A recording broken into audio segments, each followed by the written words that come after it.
Hello friends, तो आज की इस वीडियो में हम एक टीवी अडोप्टर बोल सकते हो। मैं यहाँ पे मॉनिटर का अडोप्टर को रिपेयर कराऊंगा। और तो यहाँ पे टीवी अडोप्टर जो एलईडी टीवी होता है उसका भी अडोप्टर सेम होता है। तो सिर्फ हमारा वोल्टेज का कुछ फर्क हो सकता है। वैसे इसका जो वोल्टेज आउटपुट है 14 वोल्ट 1.4 एम्पियर, तो 20 वाट का एक अडोप्टर है। तो इसको आज हम रिपेयर करेंगे। तो रिपेयर करने से पहले तो आपको देख लेना होगा कि कहाँ पर हमारा प्रॉब्लम है।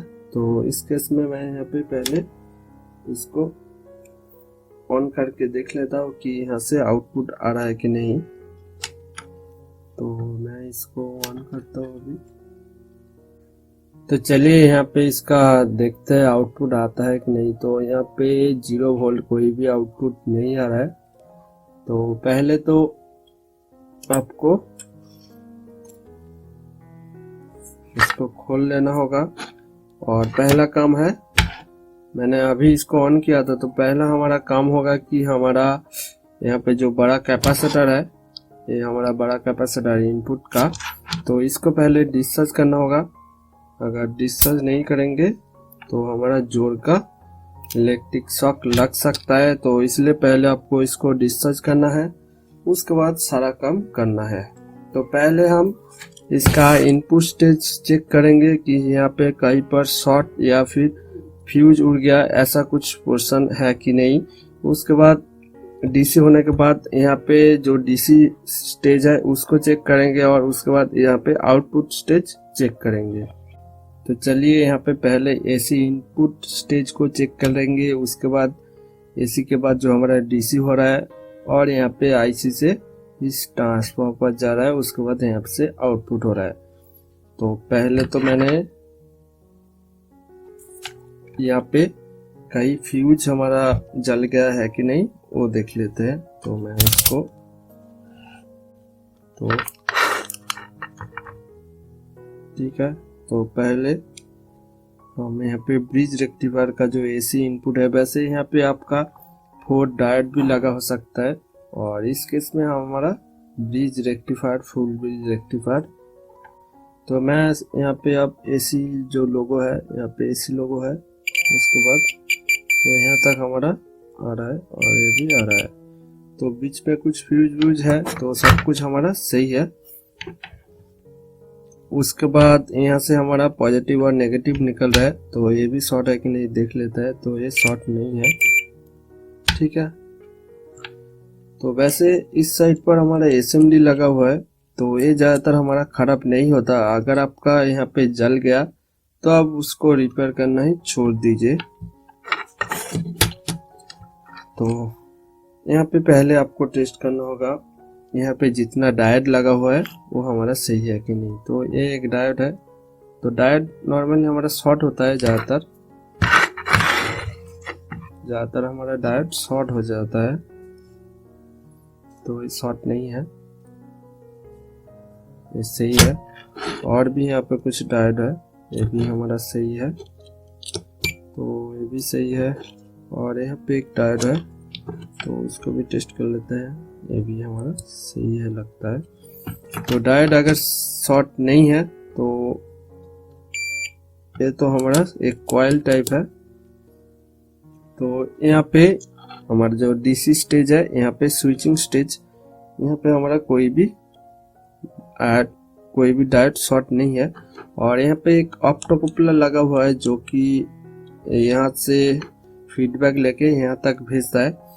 तो ऑप्टोकपलर को टेस्ट करने का ज़्यादा कुछ तरीका नहीं होता, सिर्फ यहाँ पे कुछ इस साइड पर कुछ वैल्यू दिखाता है, तो यही वैल्यू दिखाएगा। अगर नहीं दिखा रहा है तो आप उसको चेंज कर सकते हो। वैसे आप ऐसे ही आप चेंज कर सकते हो। अगर यहाँ पे कोई भी आपको फॉल्ट नहीं दिख रहा है तो आप इसको चेंज करके देख सकते हो। तो यहाँ पे हमारा कोई भी फॉल्ट अभी तक मैंने भी नहीं पाया। तो अभी आते हैं हमारा आउटपुट स्टेज पर। तो आउटपुट पर हमारा 2 डायोड लगा हुआ है और एक कैपेसिटर। तो ये दोनों ठीक है कि नहीं वो देख लेते हैं। तो यहाँ पे दिख रहा है ये शॉर्ट हो चुका है, तो ये 2 डायोड हमारा शॉर्ट हो चुका है, जिस कारण हमारा आउटपुट पर कोई भी वोल्टेज नहीं आ रहा है। तो यहाँ पे पहले देख लेते हैं ये दो डायोड कैसे लगा हुआ है। तो यहाँ पे दो डायोड हमारा पैरेलल करके लगा हुआ है, एक ही तरफ लगा हुआ है। ज्यादातर हमारा आउटपुट स्टेज पर एक डायोड होता है, लेकिन यहाँ पे हायर एम्पियर के लिए यहाँ पे दो डायोड का यूज किया गया है। तो यहाँ पे हमने शॉर्ट देखा है, तो कौन सा हमारा डायोड शॉर्ट है वो देख लेते हैं।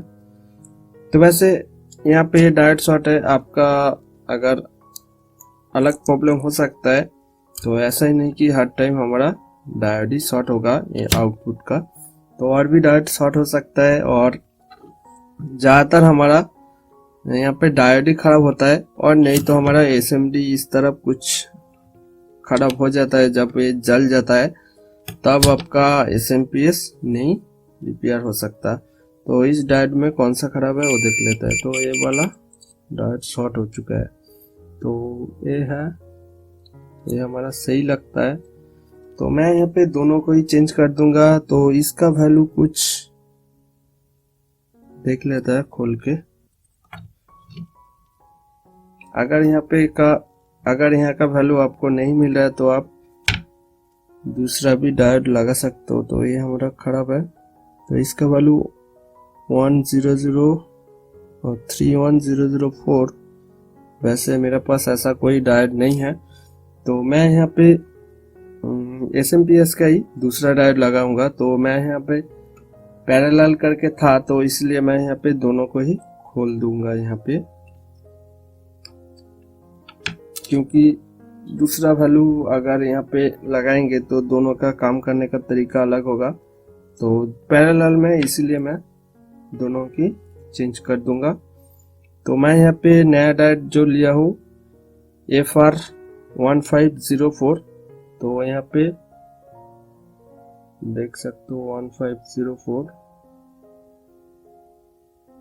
ठीक है। तो ये दो डायोड है, तो दोनों को ही मैं यहाँ पे लगा दूंगा। वैसे और भी आपके लिए ऑप्शन है, 5399 भी हमारा एसएमपीएस के लिए काम करता है। तो यहाँ पे जो मार्क था जैसा था वैसा ही हमको लगाना है।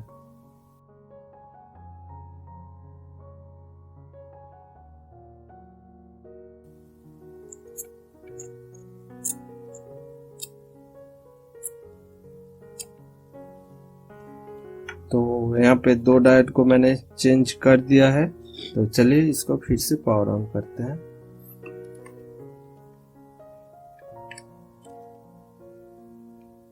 तो मैंने इसको पावर ऑन किया, तो अभी इसका आउटपुट है यहाँ पर देख लेते हैं। तो पहले इसको वोल्टेज मोड पर कर लेते हैं।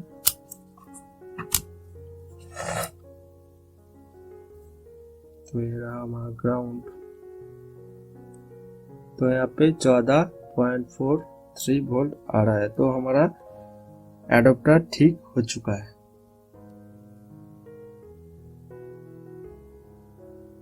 तो इसको ऑफ कर देता हूँ। तो मैं बाद में इस कैपेसिटर को चेंज कर दूंगा, जो कि मैंने खोलने की टाइम इसका स्क्रूड्राइवर इसके अंदर घुस गया था।